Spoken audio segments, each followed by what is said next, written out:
പടിതിന്റെ മേലും വെച്ച് ആറാട്ടിക്കടവിൽ കുടിയിരുത്തിയമ്മേ.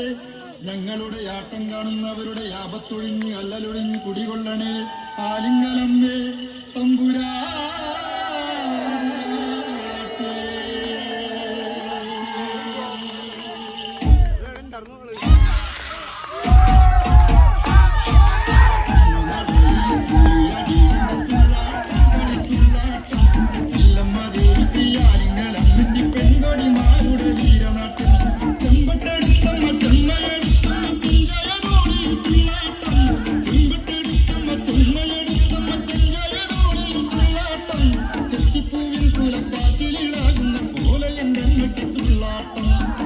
ൂവിൻ കുലക്കാറ്റിലിളാകുന്ന പോലെ എൻ്റെ അമ്മയ്ക്ക് തുള്ളാട്ടം.